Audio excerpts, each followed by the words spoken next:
Olá, bom dia, boa tarde, boa noite. Seja bem-vinda, seja bem-vindo ao canal Onda Espírita.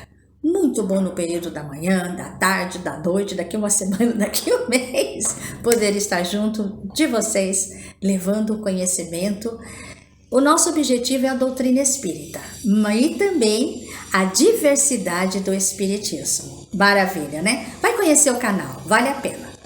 Agradeço ao carinho de todos, nós estamos na finalização do nosso livro, muito obrigada. E por agradecer, nós vamos fechando os olhos, agradecer a Deus, a Jesus, Francisco de Assis, Maria de Nazaré, essa oportunidade de nós estarmos juntos para esse conhecimento e aprendizado. Que assim seja. Vamos lá? Loucura ou Obsessão, capítulo 24, termina no 26, gente. Trágico desfecho. O Filomeno, ele destaca que a experiência dele, junto com o Dr. Bezerra de Menezes, ela estava direcionada a Carlos, porém apareceram outras situações em que ele ficou muito agradecido por abrir o leque de entendimento dele, já que ele se propôs estagiar para o conhecimento da religiosidade afro-brasileira. Olha que coisa maravilhosa. E nele, destacando esse conhecimento, ele observou que o Dr. Bezerra de Menezes, ele estava um pouco assim preocupado enquanto eles estavam aguardando algum desfecho ou alguma coisa, nesse interim da casa. E aí o Dr. Bezerra, devido à preocupação do Dr. Bezerra, ele estava um pouco... ele falou, o Dr. Bezerra olhou para ele e falou assim: Filomeno, você pode me acompanhar no necrotério da cidade? Filomeno, mais do que depressa, já tô pronto, né?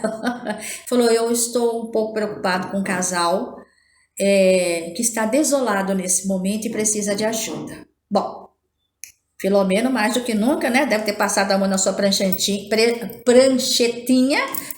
lapisinho, e foi embora. Chegando lá, ele já impactou de novo. Ele disse que estava assim um tumulto, uma coisa assim assustadora. Espíritos vingadores, espíritos com aspecto, ele colocou lupino, de lobos, espíritos dependentes de vícios, espíritos vampirizadores, uma variedade, parecia um filme de terror. E ele também percebia espíritos afeiçoados ao bem, dedicando-se aos recém-desencarnados que pudessem ajudar, livre-arbítrio e respeito total, tá? Em seus despojos cadavéricos também. A agitação apresentava-se igualmente aos encarnados vitimados pelo desencarne violento dos seus familiares, uma expectativa grande do atestado de óbito que estava acontecendo. Gente, estava assim, algo tumultuado mesmo, e ele preocupado. E numa sala encontrava-se um casal, uma senhora de meia idade e o cavalheiro mais velho, ambos visivelmente abatidos, quase em estado de choque, com uma carta na mão. Tratava-se de Joaquim Fernandes e sua senhora, afeiçoado médium, receitista e trabalhador de respeitável gremiação espírita, que muitos conhecíamos em razão dos seus multifalários místeres, sob a luz esplendora do espiritismo, ou seja, sob os seus múltiplos trabalhos, suas múltiplas dedicação dentro do espiritismo. Ali estava ele naquele momento. Filomeno, para variar, ficou totalmente surpreendido com essa situação e, antes de mais nada, o benfeitor, que é o nosso querido Dr. Bezerra, que estava ali, que o convidou para essa grande aventura, disse a ele: é sim, nosso devotado médium que experimenta a transpassar do punhal da aflição, difícil de ser superada, um drama antigo, tem nesta hora infausto, ou seja, desventura, um desfecho nesse senhor, um desfecho em que atinge, cujas consequências se arrastarão por muitos anos, qual vem acontecendo desde o eclodir das suas primeiras manifestações. A invigilância do homem sempre posterga as soluções que poderiam ser realizadas antes que se transformassem em dores acumuladas, diz o querido Dr. Bezerra. Pensando na vida apenas do ponto de vista material, deseja fruir hoje, Ou seja, o que que é? Deseja tudo agora. E chorar arrependido num demorado amanhã. Então, não importa. O importante é satisfazer o seu agora. Ó. E aí ele coloca, e chorar arrependido num demorado amanhã, a renunciar agora, para beneficiar-se largamente depois, é difícil. Beneficiar-se agora, olha só o que ele coloca. Nós vamos entender isso mais adiante. Vamos ler a carta, diz querido Bezerra. Essa carta foi dirigida aos pais após as palavras de amor profundo, ricas de ternura e dor, culminava dizendo o seguinte: vocês me deram a vida corporal, sacrificaram-se por toda a existência a fim de que sua filha fosse honrada e feliz. Nunca mediram esforços em favor da minha ventura primeiro, para depois a sua. Facultaram-me um título universitário e o excelente trabalho a que me tenho entregue com responsabilidade e consciência de dever. Devo-lhes tudo e amo-os com total empenho da alma. Todavia, sofro muito experimentando a ignota estranha dor que me macera revelar-lhes. Sou frágil nessa área que é o do amor. A sua fragilidade é a minha exposta. Ela diz assim que ela não conseguiu vencer isso, o amor. Apesar de jamais ele me haver faltado nos seus sentimentos a mim dirigidos, a adolescência e a idade da razão levaram-me a buscá-lo em expressão diferente. Há pouco, quando o encontrei, passei a viver, no mesmo momento, um céu e um inferno que agora alcança o seu estado máximo. O homem a quem amo e que me diz amar é,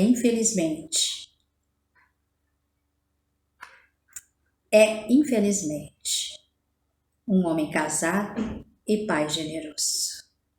O nosso é um amor impossível na terra, exceto se nos dispusermos a fruí-lo no mar das lágrimas dos outros que não lhe merecem a deserção do lar. Fui forjada nos metais da dignidade que o carinho de pais modelou o meu caráter. Não é necessário me inudenciar mais nada. Não podendo viver com ele, nem sendo possível prosseguir sem ele, retiro-me da cena. Preferindo sofrer e fazer os seus corações amantíssimos chorarem, uma filha digna e permanecer, para desespero de muitos, inclusive de vocês, que pranteariam uma filha alucinada. Perdoe-me, anjos da minha vida. Não pense que ajo egoisticamente, esquecida do amor de vocês. Pelo contrário, atuo em homenagem ao seu amor e por amor também. Não avalio em profundidade a tragédia do suicídio. Tenho na mente há algum tempo e não posso adiar mais. Ou optarei pelo suicídio moral, que culminará certamente mais tarde nesta forma infeliz. Ele, o homem amado, ficará tão surpreso com o meu gesto tresvariado quanto vocês estarão ao ler esta carta. Mais uma vez abençoe-me e intercedam a mãe de Jesus, que tanto sofreu pela filha que os ama, porém não suporta mais viver. Despedindo-se com palavras assinaladas pela dor, selvagem assinava trêmula o nome. Que tristeza, né, gente? Filomeno, vi lágrimas nos olhos do afetuoso Dr. Bezerra, que envolveu os pais desolados em energias calmantes, permitindo-se detectar pelo sofrido irmão Fernandes. Parecendo despertar de hebetação, gente, essa palavra hebetação seja assim enfraquecimento. Então, parecendo despertar do enfraquecimento em que se demorava, o nobre cavalheiro prorrompeu por cedo, ou seja, conseguiu, vamos dizer assim, ter aquele start, né? Por fim, em pranto volumoso que buscava conter a custo. Não obstante eu me encontrasse igualmente comovido, orando, procurei contribuir para que as agonias daquele momento se lhe fizessem atenuadas.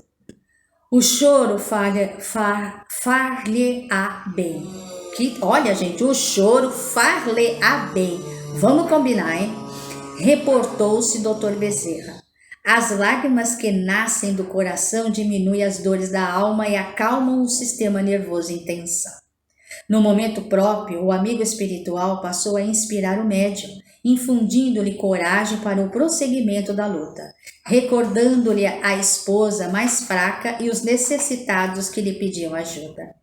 A indução poderosa do espírito afável passou a levantar as forças do aflito, que se foi recompondo interiormente, assim voltando à realidade dos deveres que permaneciam, dos compromissos por atender, que aguardariam. Todavia, vendo o guia bondoso e captando-lhe o pensamento, exclamou sem palavras: o Senhor estava com a razão naquele já remoto dia, antes houvesse sido naquela ocasião. Ó Deus meu! Gente, preste atenção nessa frase que vocês vão lembrar junto comigo. O Senhor, o pai da suicida, disse o seguinte para o Dr. Bezerra: o Senhor estava com a razão naquele já remoto dia, antes houvesse sido naquela ocasião. Ó Deus meu! Vamos seguir. Ia retornar à depressão quando o orientador, exortando-o à coragem, admoestou-o: Fernandes, a lamentação é tóxico destruidor que não podemos utilizar. A vida é mais sábia do que nós e deveremos aceitá-la conforme se nos apresenta. Nada de lamúrias. Onde o combustível da fé, a fim de que brilhe a sua luz, este é um momento de reconstrução e não de abatimento. Sobre as ruínas surgem as flores da terra. Da terra, sucata pela enxada, saem os trigais abençoados para o pão. E na frincha da rocha, ou seja, naquela fenda da rocha, débil planta se sustenta, diminuindo a aspereza do mineral. Agora, levanta-te e conforte a esposa abatida. O aldequebrado pai soergueu-se com dificuldade. Enquanto o rio das lágrimas lhe fluía os olhos, ele falava à companheira semi-desfalecida. Que situação, né, gente? Comovedora, né? Aceitemos com humildade o irrecusável e trágico acontecimento, confiando em Deus e intercedendo pela filha infeliz. Não me revolto, respondeu, com a voz embargada, a mãe totalmente combalida. Dói-me a forma de evasão, logo pelo suicídio a que perdemos. Onde ela pôs a razão? Deus meu, onde foi? Não sei se suportarei carregar essa desdita, esse sofrimento. Ajuda-nos, Senhor, ajuda-nos.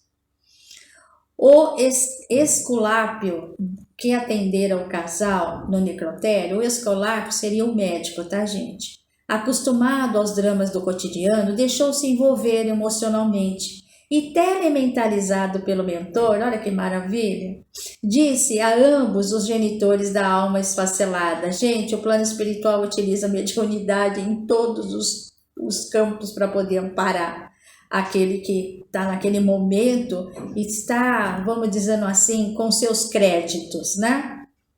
O suicídio é a culminância de um estado de alienação que se instala sutilmente. O candidato não pensa com equilíbrio, não se dá conta dos males que o seu gesto produz naqueles que o amam. Como perde a capacidade de discernimento, apega-se-lhe como única solução, esquecido de que o tempo equaciona sempre todos os problemas, não raro melhor do que a precipitação. A pressa nervosa por fugir, o desespero que se instala no íntimo empurra o enfermo para a saída sem retorno. Recorde-se dela nos seus momentos juvenis, na felicidade, sobrepondo a estas ocorrências todos os dias de encantamento, que devem pesar mais do que os momentos atuais na balança do amor. Religiosos que são, consideram-lhe a alma e refugiem-se na fé. À medida que a calma foi sendo restaurada, o amigo espiritual convidou-nos a visitar a sala de necropsia, onde se encontrava o cadáver. Exposto e examinado, o patologista constataria a presença de veneno que rapidamente ceifara a vida orgânica da jovem. Atada aos despojos, agora vamos prestar atenção de como é um suicida. Atada aos despojos que se exauriam com vagar, apesar da brusca interrupção vital pelo suicídio, encontrava-se a pobre equivocada, somando as dores do tóxico corrosivo às dilacerações produzidas pela autópsia. Gente, sem comentários. Vigilante e triunfal, aguardando-a e alegrando-se com o sofrimento da atormentada Aitá, encontrava-se cruel obsessor, que não escondia os sentimentos de impiedade, nem os propósitos que acalentava a respeito do prosseguimento da vil planificação. Cena dolorosa. Aí está, referiu-se Dr. Bezerra, defrontando o algoz, o pobre corresponsável pelo trágico desfecho desse drama de larga duração. Assim a pobre irmã conduz alguma atenuante. Ela retorna à nossa esfera como suicida assassinada, induzida à solução insolvável. É responsável por aceitar-lhe a inspiração infeliz e vitalizá-la, quando deveria reagir, valorizando os dons da vida e perseverando a qualquer custo. Todavia, é igualmente vítima por haver sido empurrada ao abismo por uma inteligência lúcida que lhe planejou a desdita, ou seja, o sofrimento, e pôs-se vigilante, aguardando o momento para agir com impunidade. Agora, aguarda, antegozando a vitória e esperando prosseguir na intérmina vingança. A alucinação a que o ódio reduz o ser não tem limite. Oremos por ambos, a fim de os ajudarmos. Concentrando-nos profundamente, suplicamos a misericórdia paternal de Deus para todos nós, e especialmente para aqueles irmãos que o infortúnio ligava com vigorosos laços. A sala inundou-se de tenue claridade que decorria da vibração do amor e da prece, produzindo inesperado mal-estar do perseguidor e noutros ociosos e vampiros de vigília que saíram blasfemando, iracundos, indo embora. Acercando-se mais do cadáver, junto ao qual, semi-ligada, a moça se debatia em irrefreável desespero. Gente, imaginem a cena. O benfeitor aplicava-lhe energias desimantadoras para o espírito, ou seja, para tentar retirar, enquanto a induzia ao sono, que foi logrado, que foi conseguido depois de extenuante esforço do agente hábil. Temos que deixá-la vinculada ao corpo por algum tempo. Ela preferiu esse áspero caminho para aprender a ser feliz. Como não há exceção para ninguém, podemos atenuar-lhe as dores excruciantes, porém, a libertação é sempre conquista pessoal. Voltemos aos pais. A esse tempo havia já, neles, um melhor estado de alma. Posteriormente, quando o cadáver foi liberado, em razão do laudo médico e do conveniente atestado de óbito, o genitor ali mesmo tomou providências junto a um agente funerário, que se encarregou das atividades compatíveis, removendo o corpo para o velório. A notícia passou a ser veiculada e os parentes e amigos da família, surpresos, foram chegando oferecendo os préstimos e permanecendo solidários. A noite em festival de estrelas e de esperanças contrastava com o ambiente fúnebre onde nos encontrávamos. Desencarnados solícitos, incluindo familiares e beneficiários da generosidade cristã do irmão Fernandes, vieram amorosos, igualmente participando do acontecimento lutuoso e contribuindo em espírito em favor do pobre suicida, como dos seus pais. No momento vimos chegar nobre senhora, que, tomada de emoção, resignada, ajoelhou-se diante do ataúde e orou com unção e beleza areolando-se em safarina de luz. Que beleza, né, gente? Tratava-se da avó paterna, desencarnada, elucidou o Dr. Bezerra, que procedeu do túmulo há muitos anos, mas que a embalara nos braços durante a sua primeira infância e acaba de ser informada do transe que se abate sobre o lar do filho. Observemos. A senhora, perseverando hábitos de sua antiga religião, depois de orar e contemplar, desolada, a neta adormecida e fixada aos liames do envoltório material, vendo o mentor, acercou-se com respeito e indagou: pode-se fazer algo mais, amoroso guia? Não, respondeu. O possível já está realizado. A nossa menina repousa. Após a primeira refrega, ou seja, primeiro combate. Confiemos em Deus e aguardemos orando.